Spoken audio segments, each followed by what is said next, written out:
para mitra urang lajeng geni anca dongeng nu judulna nyaeta Randa Bengsrat karangan Giligsa. Atuh kalayan atas nami admin sareng kru di Mang Jaya Official Mang Jaya ngaturkeun nuhun kasugri kaum dangu sadaya nu sami-sami ngabandungan ieu dongeng di Mang Jaya Official. Atur nuhun kasadayana mugi-mugi urang salamina indah kawilujengan salamina kaing panangtayungan di Allah Subhanahu wa taala. Amin ya rabbal alamin. Atur nuhun para mitra sadaya ka para wargi nu parantos nu subscribe sareng loncengna. Oge para mitra nu parantos nu like-na pon kitu deui para wargi sering komentar oge. Sok ngabagikeun ieu cenah para mitra ka wargi-wargi nu sanes teh nu tiasa uninga ieu mangga hatur nuhun para mitra. Da seueur cenah anu micinta dongeng zaman baheula. Nalika Mang Jaya ngawitan pisan ieu ngadongeng para mitra di tiap daerah-daerah teh mohon ngadongkeun ya mah acara anyar di radio ya dongeng gitu nya para wargi gitu dah. Atur nuhun kasadayana mangga ayeuna di Mang Jaya Official urang tiasa mapendam. Alhamdulillah Mang Jaya masih tiasa nunggu atanapi nungguan ka ieu para mitra kaayaan model kieu nya. Alhamdulillah kaalaman minggu Mang Jaya. Mangga atuh nyangakeun dongeng judulna Randa Bengsrat karangan Giligsa dina bagian kadua Wilujeng Ngadangukeun.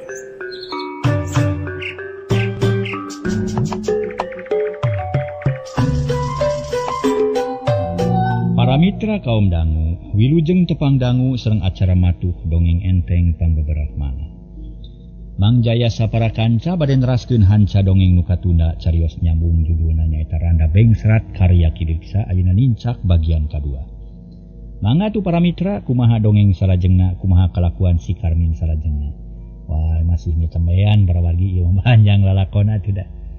Panjang lalakona para wargi mangga wilujeng ngadangukeun carios nyambung judulna Randa Bengsrat karya Giligsa dina bagian kadua. Para mitra kaum dangu kocapkeun Mang Seno jeung pamajikanana. Saditinggalkeun ku Karmin ka sawah duanana hoghag parebut pamadegan. Bi Urmi teu satuju mun anakna dihukum ku cara kitu, tapi Mang Seno keukeuh rek ngawarah kanu jadi anak sangkan teu ngalunyak deui. Ieu manehna mun anak urang teu diwarah kitu moal aya robahna. Geus bukti manehna belowang bangor jeung bandel. Jadi mun teu diwarah ku urang teh, urang keneh nu salah sabab ngawarah jeung ngadidik anak teh kawajiban indung jeung bapana. Tah kulantaran kitu ulah rek ngahalang-halang da kami ge nyaah ka anak teh. Moal nyaah ka anak kitu peta meuni tega nyiksa. Lain tega. Tapi mun teu kitu moal mikir. Engkena bakal ngeunaheun ayeuna mah keun bae antep nepi ka mana kataatan garung jadi kolot. Da mak kami ge mun teu nyaah ka anak mah geus dikumaha meureun tadi teh. Namun ngagugu nafsu mah hayang nyiksa nepi ka ngajoprak. Tapi di saksi itu moal bener paling-paling ge kalah ka beuki baong. Nyangke deui mah ulah cara tadi nyiksa anak hareupeun batur sarua we jeung ngawilirang anak sorangan. Meungeus Urmi lah. Lamun maneh rek keukeuh ngabelaan si Karmin, cing bae balik ka kolot maneh. Mana kitu ge si Karmin teh turunan maneh. Baong jeung bandel bawa ti maneh meureun. Cek Mang Seno bakatku keuheul. Sabab pamajikanna mihak ka si Karmin. Atuh puguh Bi Urmi meuni buncelik bakatku teu suka meuni reng harita ge bakatku ambak mengepudig dig nafsu. Naon sia Seno? Dedengen teh baong jeung turunan kami. Teu inget yen anu baong teh maneh pribadi. Ye, jadi si Karmin teh nurutan maneh, turunan maneh meureun. Sabab kaciri ayeuna ge gurat batuna teh teu beda jeung maneh. Arina naon teh mung eleh. Bisa we malik-malikeun ka baturnya. Nu puguh mah turunan maneh nu kitu patut teh. Gagabah ti ngomong teh sia. Mang Seno geus teu kuat ku amarah jung nangtung. Dampaleungeun katuh geus meberek nyabok Bi Urmi, tapi Bi Urmi geus muringis bakat ku paur meuni geus bak asa bak we kana pipi. Keur kitu panto aya nu ngetrokan disusul ku nu pupuntenan. Punten. Leungeun Mang Seno nu geus diamang-amang ulapes deui. Panon melong kana panto sajungjongan mah teu lemek teu nyare. Bi Urmi olohok jajantung ngaratu. Punten. Mang Seno aya kitu. cek nu di luar sakali deui. Aya mangga kalabat. Mang Seno nemalan manehna geus sadar. Sabab apal kana sora kisemah ragamang kana tulak panto. Tuluy dilaan berai panto muka. Ai geuning Pak RT. Mangga calik Pak RT. Mang Seno rengku hormat rada balaham belehem red kabi urmi. Terus camerut red deui ka Pak RT bari nyerenge. Punten ngaganggu lah pugu aya perlu kuring teh mang. Pak RT diuk dina kursi. Paroman ayem. Teu aya roman kaget para mitra atawa reuwas siga nu teu aya naon-naon we. Ando Pak RT teu ngaganggu aya naon kitu mun asa reuwas kuring teh. Mang Seno diuk kalawan sopan panon melong ka Pak RT. Kieu geramangnya. Kuring teh meunang parentah ti kokolot pageto poe Sabtu urang gerakan bersihan jalan. Jeung sakalian urang ngala batu keur nguta bagabir. Omat mamang ulah teu datang ieu sabab ieu teh penting pisan.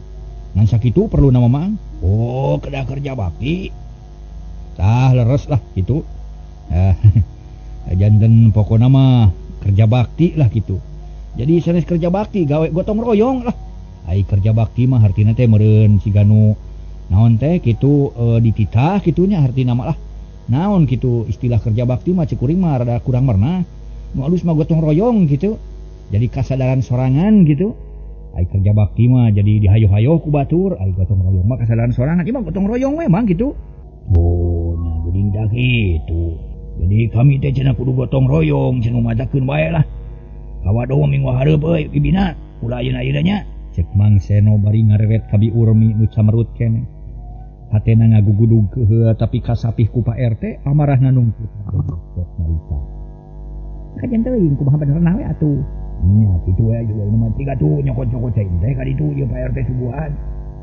Di urmi ngaleos ka pawon rek nyokot cai teh keur nyuguhan Pak RT. Sedang Pak RT jeung Mang Seno ngobrol saperluna atuh di dinya teh teu jiga-jiga tas perang jempling cara sasari. Sanggeus rada lila sarta geus disuguhan cai jeung cau. Pak RT amitan leos ini sanggeus mengkol ka pipirun Imah Upri. Pak RT ngagikik seuri sabab tadi teneneh asup ngadengekeun heula nu pasea. Kacaturkeun Mang Seno jeung di urmi pating haruleng siga nu teu bisa nyarita. Era kurarasaan era ku Pak RT jeung asa teu pararuguh. Lila-lila Mang Seno ngamimitian nyarita deui. Aduh urmi, dalam siang omongan urang teh kadengieun euy ku Pak RT. Era temen urang teh bet pasea kawas bolot. Oh, da manehna anu kitu teh mah, make jeung nitah balik sagala rupa. Ka kami teh nagis teu suka kitu ka kami. Make nitah balik sagala. Lain kitu urmi. Kami manita balik sote bobodohan, nabungan maneh sok ngahalangan wae kana karep kami. Padahal pakarepan kami teh alus saya ngabara si Karmin. Sangkan sadi jelema dung bener. Ayeuna mah kieu we mun kami mawatan si Karmin olah ulah sok dibelaan. Sabab anak mah sok nyaluntang. Mun budak kitu teh kitu si Karmin teh. Anak duaan sagarupa tanggung jawab duaan teu kudu silih tuding jadi ayeuna mah pasrahkeun ka kami rek diwara. Kok pae kuring ngamal pitilueun barina oge. Tah kudu kitu we nya. Jep nu genem catur jempe gubrag di pipir Imah yang ngagubragkeun tanggungan. Tekung silila kalacat si Karmin unggah. Luut leet ku kesang napas ngahegak bakat ku capek. Menang jeung Temin, menang Pak. Di sawah Mang Penyol. Jawab Karmin gek diuk bari ngelapan arit ke handapeun kursi, nyelapkeun arit handapeun kursi. Oh, syukur ari menang mah. Isukan wayahna ngari teuy nya ulah ngandelkeun bapa wae. Sabab bapa teh loba pagawean sejen pikeun nyumpunan pangabutuh sabopoe. Maneh teh geus gede, geus dewasa, geus meujeuhna babantu ka kolot. Ulah ulin teuing, ulah ngador teuing. Mana komo bari jeung babadog papaok mah ulah pisan. Kajadian kamari ulah dilampahkeun deui goreng patut. Malah manya. Ye. Pokona mah lamun kajadian kitu useup maneh rek diduru ku bapa. Nu mawa mata kadul teh useup teh.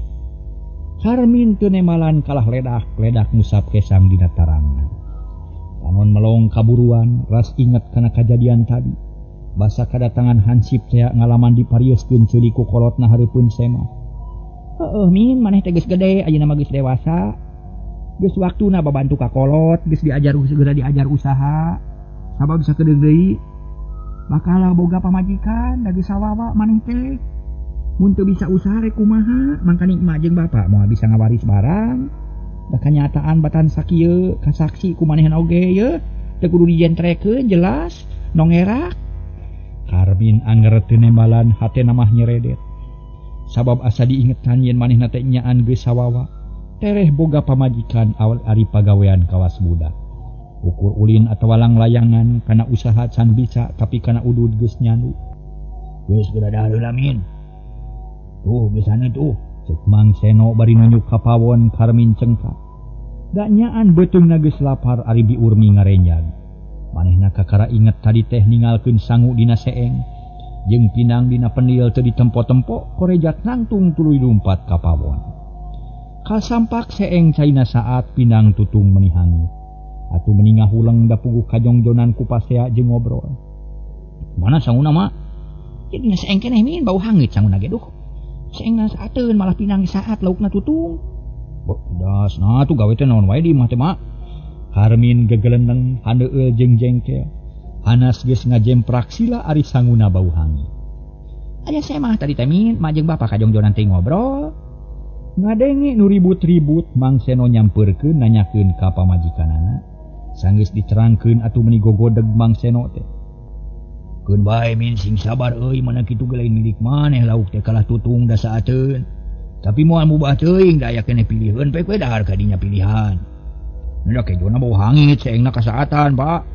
Wayahna we da geus kitu jadina atuh. Ya si mah di mana tadi teh, Pak? Pak RT. Tema Mang Seno bari ngaleos sieun ditanya ka papanjangan ku Karmin. Da teu wani ari ngabejakeun tas perang omongan jeung nu jadi indungna. Indungna Karmin maksudna. Ari si Karmin ngahuleng di pawon, rek dahar ponyo teh jadi tetulus. Da puguh pipikiran jadi tepuguh sedengkeun biurmi pak pikpok meresan parabot dapur. Sanggeus reureuh si Karmin nyampeurkeun deui ka bapana nu keur ngahuleng sorangan di tepas. Hate Mang Seno jadi teu teteg. Boga anak teh ukur namahan bingung. Teu bisa diandalkeun gawena malah kalah kana batek nambahan riweuh. Barang jol anak Mang Seno ngareret ku juru panon tapi can ngomong siga nu beakeun picaritaeun. Pak, ieu naon Pak RT teh Pak? Karmin ngamimitian ngomong. Nita gerakan ngore jalan jeung ngala batu keur nguta jalan cenah. Ira cenah Pak? Poe Ahad, keun ku kuring lah urang cumpunan Pak. Bapak mah urus we pagawean. Nya syukur ari daek mamang eta nu diharepkeun ku Bapak oge. Tapi kade ulah neangan piomongin batur. Kudu bisa ngajaga aden nu jadi kolot. Ulah ngerakeun, ulah ngawiwirang, ulah nyieun lampah pika ijiden batur. Ceuk Mang Seno sakalian mapatahan deui ka anakna. Moal pada kuringnya boga pikiran. Kade kudu diingetkeun ulah sok mawa karep sorangan. Heubalah moal sekali-kali deui. Temal Karmin dari anak keur jiga nu nya rek babalik pikir. Atuh geus kitu mah hate Mang Seno teh asa kaupahan. Pikiran caang deui hate teger jeung regreg nu akhirna Mang Seno ilit rek nempo kebon bako ari si Karmin geus janji rek ngarit sabalikan deui. Gancangna carita para mitra poe Ahad geus kasorang. Urang lemur kumpul di parapatan ngadaguan Pak RT rek ngayakeun gerakan kapasihan jalan. Si Karmin kitu deui jeung sujud. Di antara para pamuda aya hiji jajakan nu sapantar jeung Karmin. Mawa pacu jeung bedog panjang manehna nyampeurkeun ka si Karmin gek diuk dina batu deukeut tihang pagar. Min. Dewa naon euy nu sumurup ka maneh? Wah ieu make daek kerja bakti. Moal ujangin euy. Cek eta pamuda bari nyarenge. Ngabanyolan ka si Karmin nu memang tarati sasari. Wah ulah ngahina Harli euy da dewek boga pikiran atuh. Nu geus mah geus taraso teh sok dicare ku bapa. Ari ayeuna mah dicitah. Emah si Karmin bari muraleng. Teng minaheun di omongan kitu nya syukur atuh ari kitu mah moga-moga bae sing saterusna daek euy. Sabab miara lemur teh lain ngan ukur daek sasapu wungkul. Tapi jalan jeung sabudeureunana kudu dipiara. Geus liat.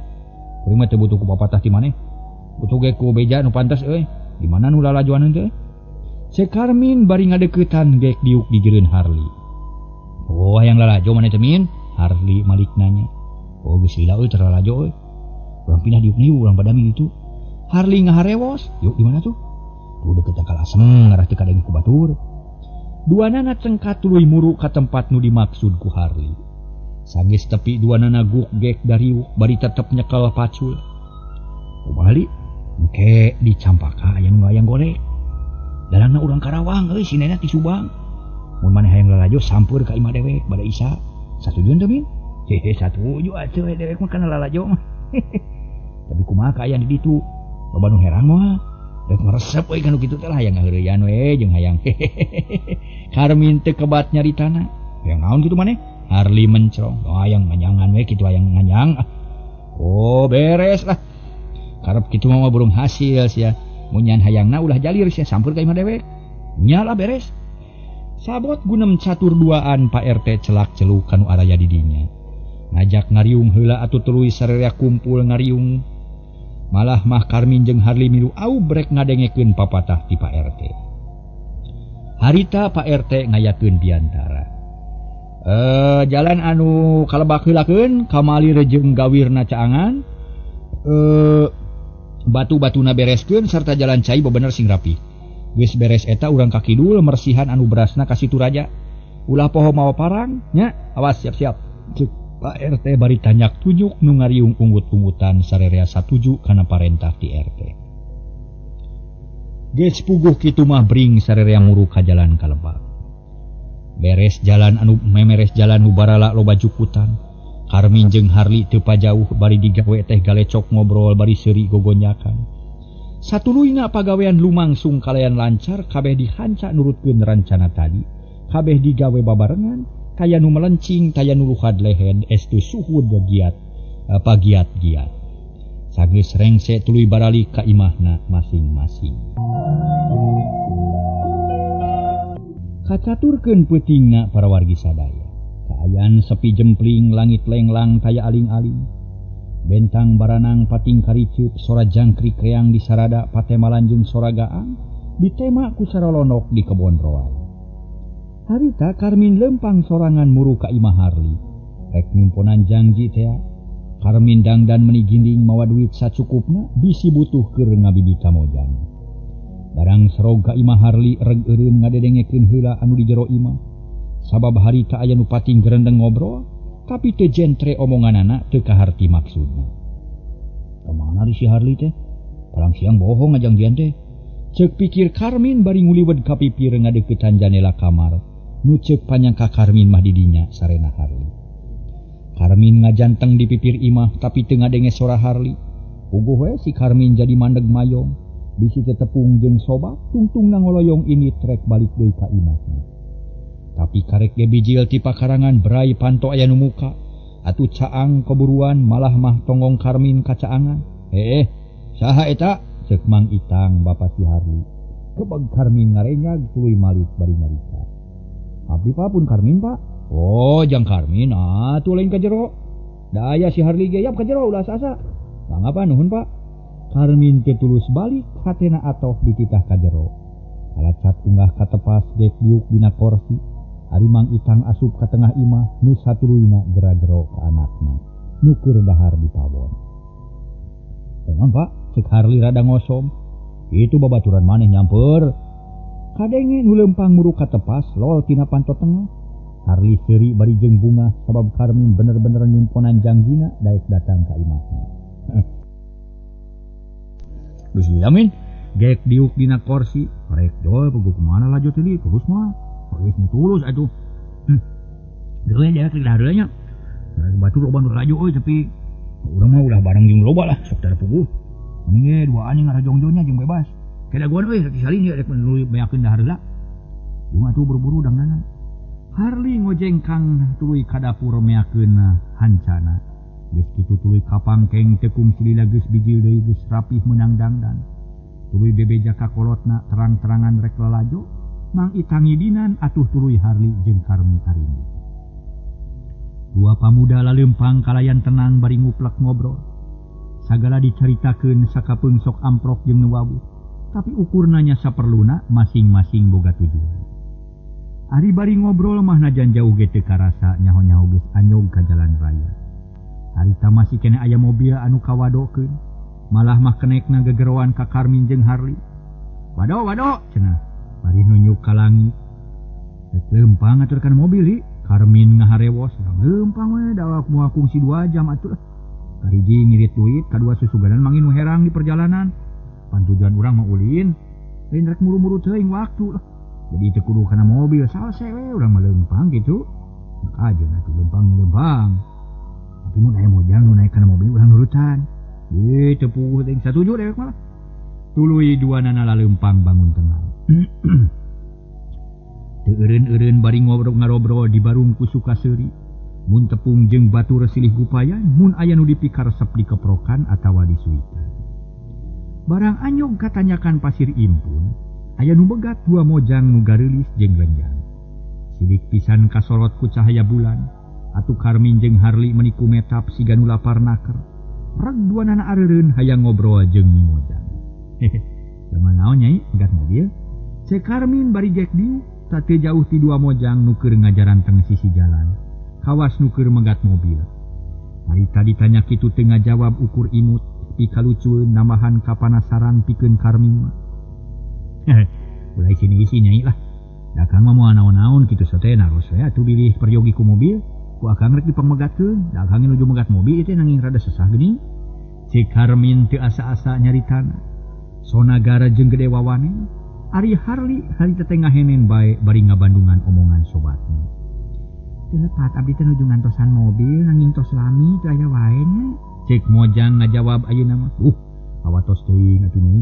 Na bade lajeng ka mana nyai teh? Bade ka Dharma Raja nanging bade aya peryogi heula ka Bakom. Ngajajabkeun ieu rencana. Pokna bari nunjuk ka Mojang anu hiji deui. Nu ditunjuk ukur imut. Oh kitu. Nah atuh wengi-wengi teuing. Mau pemitu aya kendaraan mangkaning beuki wengi ieu teh. Akang mun kapaksa mah hoream lah mun teu kapaksa mah.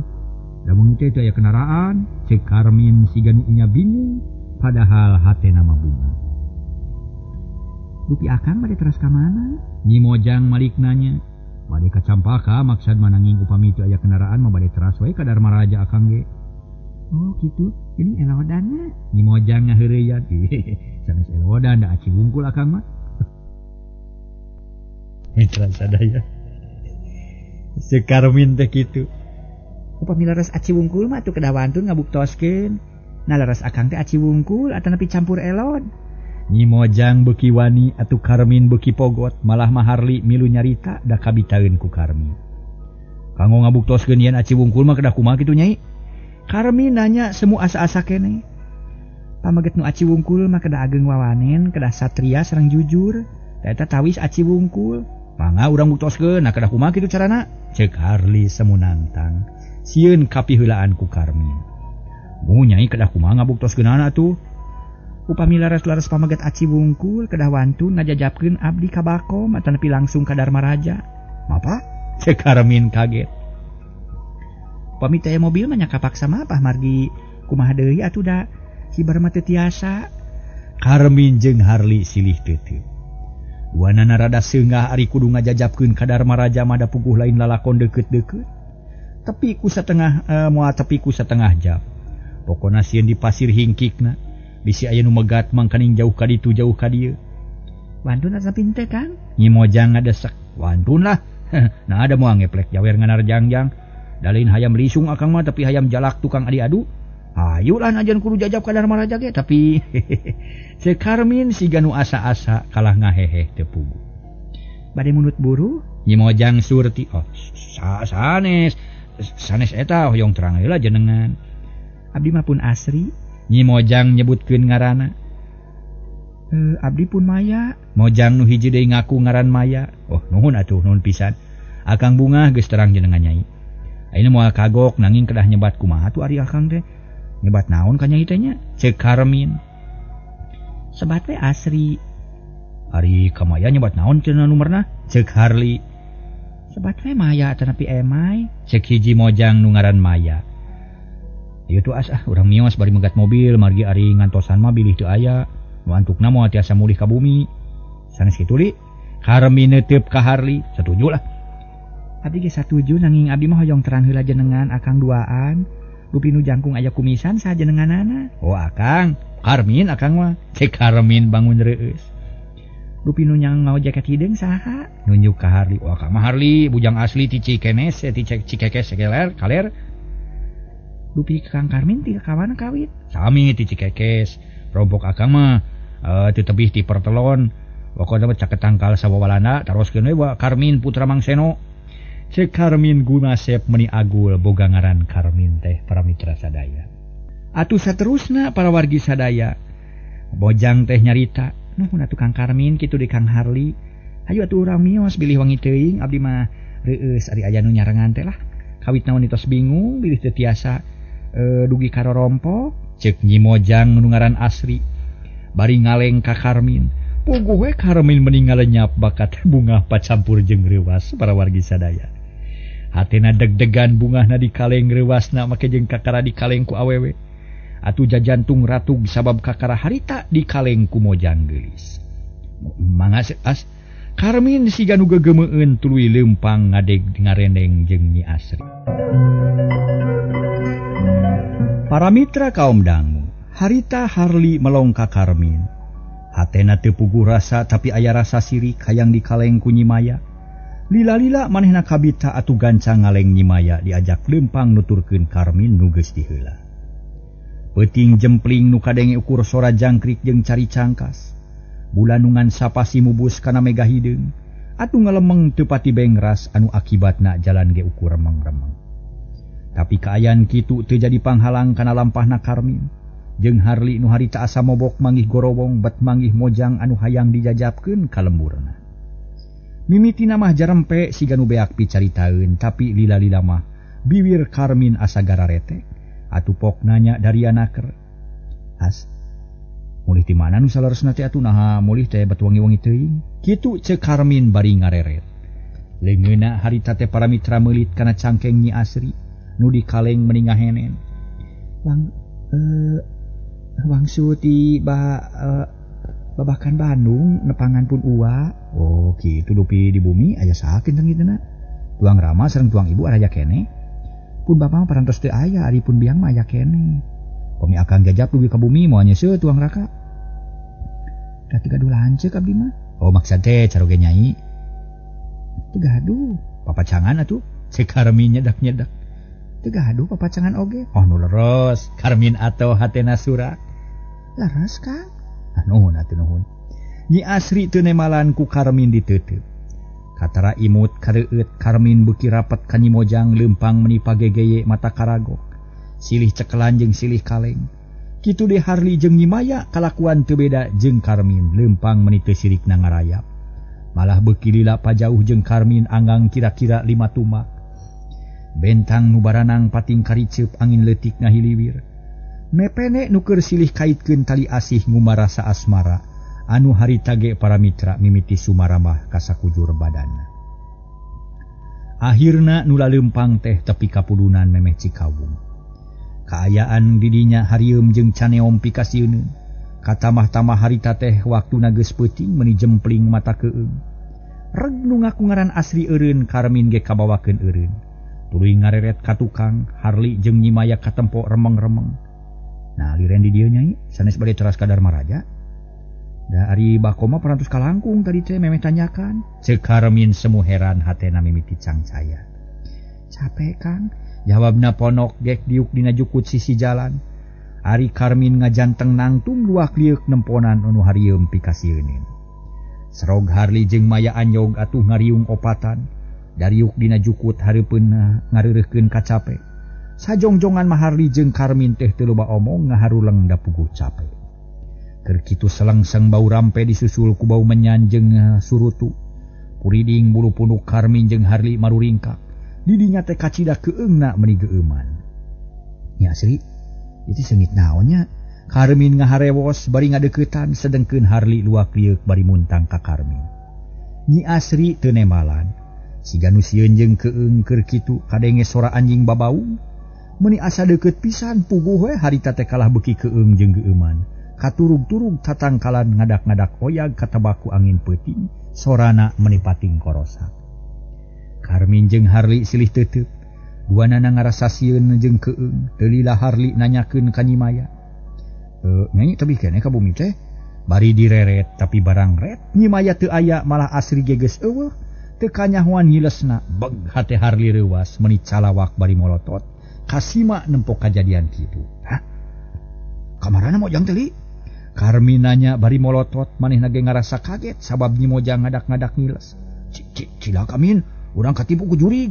Jurig, lumpat li. Berengbeng Karmin lumpat pangheulana. Dituturkeun ku Harli nu ti paparetot bakat ku sieun. Duanana kacida sieuna sabab mojang nu tadi di kaleng tebet ngiles. Mangka ninggeus jauh ti lemburna da puguh tereh tepi ka Dharmaraja. Nu lumpat teu nolih naon-naon para wargi ngaberung jiga di udag maung. Ngabecire di jadi udag jurig dibereg-bereg ku rasa sieun. Tanyakan teu karasa suku nu ti tatarajong teu ditolih, mangprung jiga kuda leupas. Akhirna tanyakan kaliwat terus nurung tug mudun.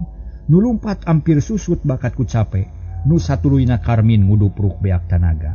Napsuna ngahegak si napasna ngahegak siga tas dibalapkeun kuda siga kuda tas dibalapkeun. Atuh guprak harli rubuh nyangkorah di sisi jalan langsung ngajoprak nang karak bengkang. Lila-lila kuniang duanana harudang ambekan geus biasa deui. Kesa ngoprot ngucur saluar awak. Karmin ngurutan bitisna nu kaku asa hareuras sedengkeun Harli mencetan cecekolan. Sabab sukuna asa nganteng para mitra matak palaur. Alah, sial euy, Li. Kalau ngajajabkeun jurig, Li, cek Karmin. Ku percaya teuing atuh kana omonganna heuh kieu. Kumaha geus ieu, Li? Salamet ke untung bisa kene balik ka dieu, kanu aman. Geus ulah dipikiran lah, mending urang tuliskeun ka Campaka. Ya tapi geus capek manten Li, mangkani Campaka jauh kene. Kagok, da moal burung kaburu lah. Soal pokona mah asal datang we, wan si Janari keur meujeuhna bijil Semar. Tadinya sok loba mojang, nurek mulang sok rayang, sok rayang diajapkeun ka imana. Ulah mikir wayang asal kaburu yang mojang we.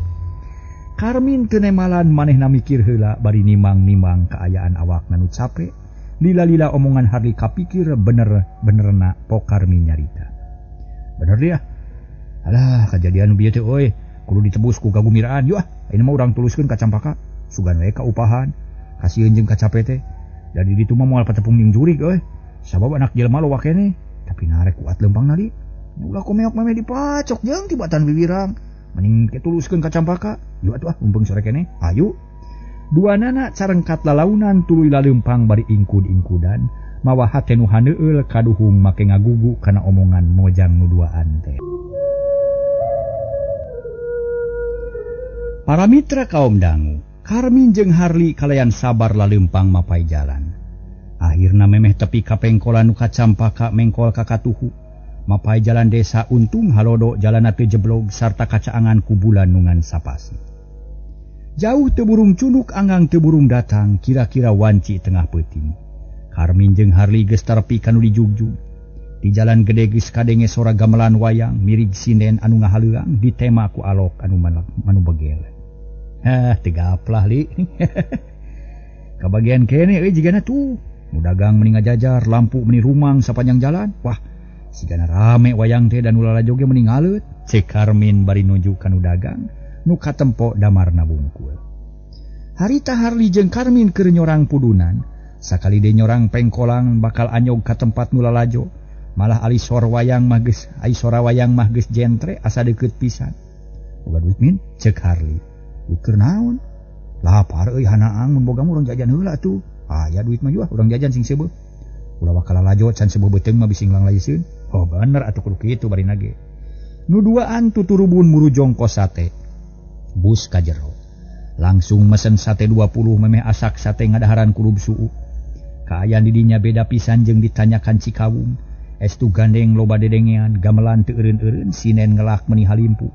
Nu lalajo surak nu nawarkeun dagangan patemalan paselang jeung sorat. Sora para mitra. Sora cocokan budak dina balon. Tapi di mana dalangna ieu wayang teh? Cek Harli ka tukang sate. Di Karawang bejana mah tapi bibi ge can nempo dara riweuh ku ngaladangan. Kadenge sorana wungkul ujang, halimpu jeung rame sorana. Lah, da tadi ge meni surak ta jareureuna. Cek tukang sate. Bari ngecapan sate dina piring sor ka Harli jeung Karmin. Sanu boga hajat nabi? Ngawinkeun atawa karyaan? Bejana mah bah Inta ngawinkeun anakna nu bungsu. Oh, ngawinkeun ari bibi bade iraha ngawinkeun. Cek Harli. Kop kana alas ajangna celebok ngadahar sate. Bibi mah teu boga anak. Wah, ngalaman ngawinkeun sakapeung mah meuni sok siri ka batur. Nu aya anakna meuni aya walasna, awewe meuni gareulis, lalaki karasep. Komo mang ading mah boga parawan ge 4. Keur marejeuna pi kalucueun. Urang mana mang ading teh bi? Saha palaputrana? Karmin panasaran sabab ngadenge mojang-mojang nu matak pikabitaeun. Hanya kalau waktosna kabujung seep ujang lah.